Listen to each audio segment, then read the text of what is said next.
જય શ્રી હરિ. આપ સૌનું સ્વાગત છે આપની આ ચેનલ ધર્મદર્પિતમાં.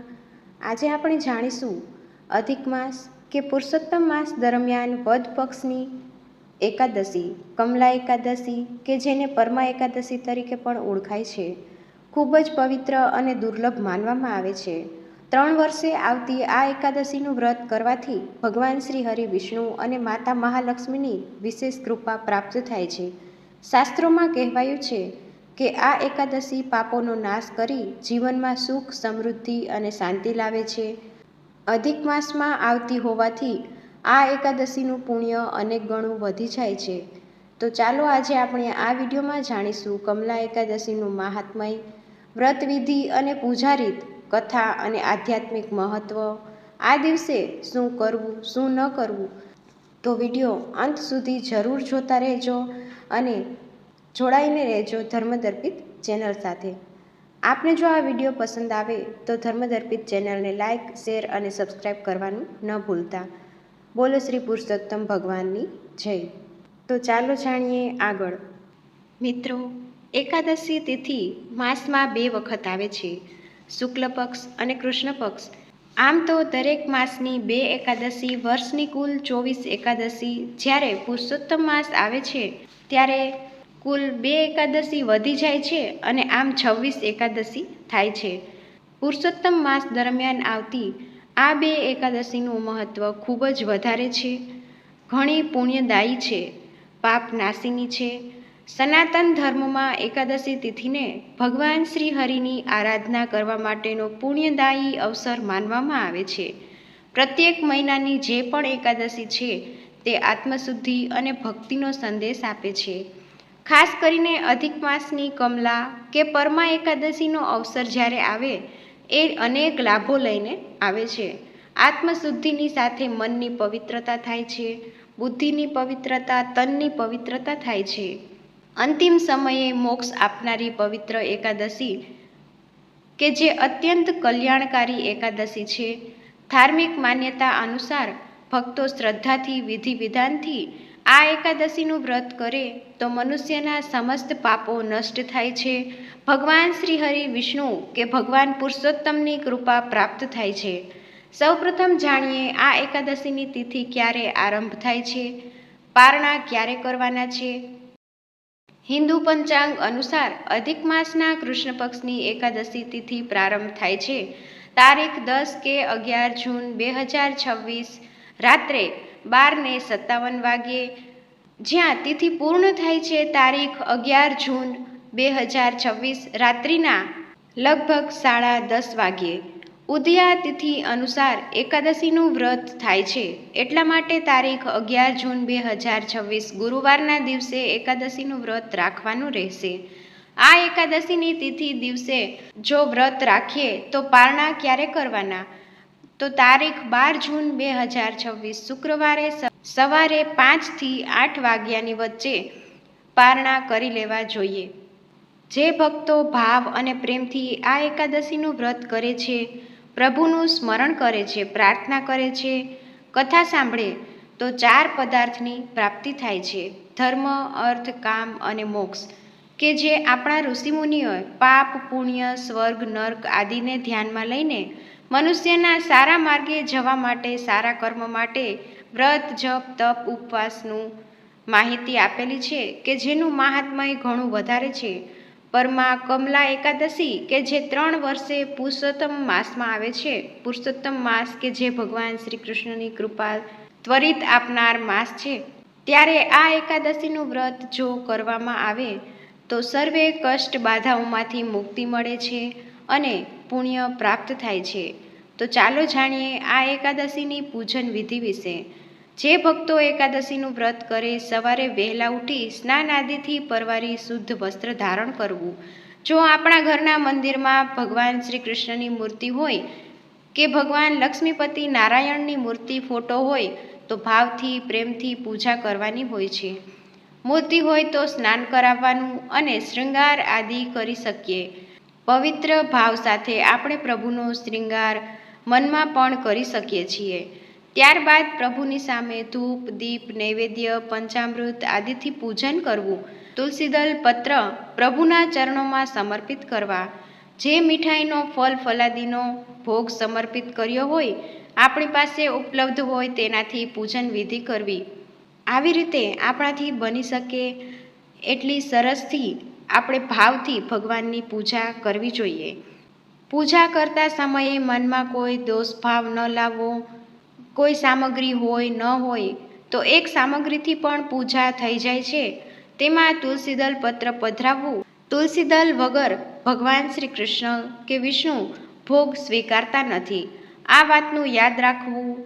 પૂજા પૂર્ણ થયા બાદ એકાદશીના દિવસે વિષ્ણુ સહસ્ત્ર નામ પાઠ, ગીતાજીનો પાઠ અને ભગવાન શ્રી કૃષ્ણના મંત્ર જે આપણને ઈષ્ટ હોય તે અવશ્ય જપવા. 108 વાર ધાર્મિક માન્યતા અનુસાર મંત્ર જાપ કરવા. આ દિવસે જાગરણનું વિશેષ મહત્વ છે. બપોરે પણ સૂવું નહીં અને રાત્રિએ જાગરણ કરી પ્રભુનું સ્મરણ કરવું જોઈએ. મંત્ર જાપ કે ગીત ગવાય, ભક્તિ ગીત ગવાય એટલા ગાવા જોઈએ. એકાદશીમાં બ્રાહ્મણ કે જરૂરિયાતમંદ અસહાય લોકોની સેવા કરવી, દાન દક્ષિણા આપવું. ત્યારબાદ વ્રતના પારણના દિવસે સનાતન સંસ્કૃતિમાં દાનનો ઘણો મહિમા છે. શાસ્ત્રમાં છે કે જે કોઈ આપણે કમાઈએ છીએ એમાંનું અમુક ભાગ કે જે 10મા ભાગનું દાન પુણ્ય આપણે કરવું જોઈએ. આ દિવસે કરેલું દાન અક્ષય પુણ્ય પ્રદાન કરે છે. ખાસ કરીને અધિક માસની એકાદશીમાં કે જે 3 વર્ષે આવે છે, વદ પક્ષના દિવસોમાં પુરુષોત્તમ માસ પૂરો થવા આવ્યો ત્યારે એકાદશીના દિવસથી તો પંચરાત્રિ વ્રત પણ પ્રારંભ થાય છે. 5 રાત્રિનું વ્રત કે જે 5 રાત્રિનું મહત્વ દર્શાવે છે, જેમાં એકાદશીની રાત્રિ, 12સની રાત્રિ, 13સની રાત્રિ એટલે કે ત્રયોદશી પ્રદોષની રાત્રિ, 14સની રાત્રિ કે શિવરાત્રિ અને અમાવસ્યાની રાત્રિ એટલે કે અધિક માસની આ અમાવસ્યા અધિક માસ આજે પૂર્ણ થાય છે ત્યારે પણ રાત્રિએ જાગરણ કરીને ભક્તો પ્રભુના નામ જાપ કરે છે. 5 દિવસ સુધી દીપદાન કરે છે. દીવાના દાનનું ઘણું જ મહત્વ છે. સર્વ પાપ નષ્ટ થાય છે, આરોગ્ય સૌભાગ્ય બની રહે છે, મનની મનોકામના પૂર્ણ થાય છે. પ્રભુને પ્રિય એવો આ માસ જીવનમાં સુખ, શાંતિ, આરોગ્ય, સૌભાગ્ય પ્રાપ્ત કરવા માટે પ્રભુને પ્રાર્થના કરાય છે. દીપદાન થાય છે કે જે 1 થી લઈને 108 સુધી દીપદાન કરી શકાય છે. આ દીપદાન તુલસી ક્યારે, પીપળાના વૃક્ષ પાસે એકાદશીમાં પૂજન કરીએ છીએ ત્યારે બધા વૃક્ષો પાસે દીપદાન કરી શકાય છે. વડલાના વૃક્ષ નીચે, નદી કિનારે, શિવાલયમાં અથવા વૈષ્ણવ મંદિરમાં જે પવિત્ર જગ્યા છે, આપણા ઘરના ઉંબરા પાસે, પૂજા સ્થાન પાસે, ઈશાન ખૂણામાં અથવા અગ્નિ ખૂણામાં દીપદાન કરાય છે. આ એકાદશી માનવતાનો સંદેશ આપે છે. આપણે જ્યારે એકાદશીનું વ્રત કરીએ છીએ ત્યારે આપણે ભોજનનો ત્યાગ કરીએ. પ્રભુના વ્રત નિમિત્તે આપણે ભૂખ્યા રહીને આપણું શરીર સ્વાસ્થ્ય સારું થાય વૈજ્ઞાનિક દ્રષ્ટિએ, પરંતુ મન અને બુદ્ધિનું સ્વાસ્થ્ય પણ જળવાઈ રહે. એક ટાઈમ આપણે ભોજન નથી કરતા, એક દિવસ ભોજન નથી કરતા, તેનું આપણે દાન પણ કરીએ છીએ કે જે જરૂરિયાતમંદ પશુ પક્ષીને આહાર આપી શકીએ, જળપાન કરાવી શકીએ, કીડિયારું પૂરી શકીએ. આ રીતે પ્રભુનું પૂજન થાય છે. એકાદશીના દિવસે ઘટ સ્થાપન પણ થાય છે. શ્રી પુરુષોત્તમ ભગવાનના નામનો પંચરાત્રિ વ્રત થાય છે, જેમાં ઘટ સ્થાપન દ્વારા પૂજન થાય છે અને અખંડ જ્યોત પણ ભક્તો પ્રજ્વલિત કરે છે. જો આપણો ભાવ હોય, પ્રેમ હોય તો તેલની, ઘીની જ્યોતિ કરી શકાય છે. સરસવના તેલનું કે કોપરેલ તેલ, સિંગ તેલ, કપાસનું તેલ કે જે કંઈ આપણાથી પહોંચી શકાય એનાથી આપણે અખંડ દીવો પ્રજ્વલિત કરી શકીએ છીએ. પ્રભુ આપણા મનનો ભાવ જુએ છે કે જે હૃદયથી, પ્રેમથી આપણે અર્પણ કર્યું છે. પ્રભુ આપણને જ્યારે પણ જરૂર હશે અંત સમયે ત્યારે પ્રભુ આપણને દોડીને આવશે. પ્રભુનું સ્મરણ જો આપણે અત્યારે કરીશું તો પ્રભુ અંત સમયે આપણને સ્મરણ કરીને યાદ કરશે અને આપણો ઉદ્ધાર કરશે. આપણી આત્માનું કલ્યાણ થશે. આ ભાવ સાથે આપણે પ્રભુની પૂજા ભક્તિ કરીએ છીએ. આ એકાદશીનું વ્રત એવું છે, જો ઘરમાં સૂતક હોય, બહેનો માસિક ધર્મમાં હોય તો પણ વ્રત કરી શકે છે. દાન પુણ્ય પછી કરવું. બહેનો 5 દિવસ દાન પુણ્ય પૂજા વિધિ કરી શકે છે અને સૂતકી લોકો જ્યાં સુધી સૂતક છે, સૂતક પૂર્ણ થયા પછી દાન પુણ્ય કરી શકાય છે. પુરુષોત્તમ માસનું જ સંકલ્પ કરીએ કે આજે મનમાં કરાય છે, દાન પુણ્ય પછી કરી શકાય છે. આ દિવસે કોઈનું પારકું અન્ન જો ન ખવાય તો વધારે સારું. કોઈની નિંદા ન કરવી, વાળ ન કાપવા, નખ ન કાપવા, અશુદ્ધ ભોજન ન કરવું. જો આપણે નિરાહાર ન રહી શકીએ તો આપણે એકાદશીનું વ્રત ન કરી પ્રભુનું પૂજન અવશ્ય કરી વિષ્ણુ સહસ્ત્ર નામ ગીતાજીનો પાઠ કરવાથી મનની શુદ્ધિ થાય છે, પાપ નષ્ટ થાય છે. એકાદશીનું વ્રત 3 પ્રકારે થાય છે. કઠોર વ્રત, કઠોર સાધના ભગવાનની કરવી હોય તો નિરાહાર રહેવાય છે, જલ પણ ગ્રહણ કરાતું નથી. મધ્યમ પ્રકારની સાધના કરવી હોય તો ફલ ફલાદી, જ્યુસ, ચા, દૂધ, કોફી વગેરે દ્વારા ઉપવાસ કરાય છે અને જેને મધ્યમ વ્રત કહેવાય છે. એક ટાઈમ ભોજન કરીને વ્રત કરાય કે જેનો કોઈ દોષ નથી. સર્વે વ્રતો અત્યંત પવિત્ર મનાય છે, પુણ્યદાયી છે. આપણા શરીરની શક્તિ પ્રમાણે વ્રત કરવું, સંકલ્પ કરવો. સંકલ્પ કર્યા પછી સંકલ્પને ત્યારે જ છોડાય જ્યારે 12સની તિથિએ એકાદશીનું આપણે પારણ કરીએ. વ્રત તૂટે એવી ભૂલ ન કરવી અને જો એવું થાય તો પ્રભુની ક્ષમા પ્રાર્થના કરી વ્રત ચાલુ જ રાખવું જોઈએ. આ ઉપરાંત એકાદશીનું વ્રત એવું છે કે જેમાં આપણે પ્રભુની પૂજા કરીએ છીએ, દાન દક્ષિણા કરીએ છીએ અને આ વ્રત 3 વર્ષે આવે છે. માટે આજે જે આપણે પ્રભુની સેવા પૂજા કરીએ એ 3 વર્ષ સુધી આપણી સેવા પૂજા પ્રભુ સુધી પહોંચતી રહેશે.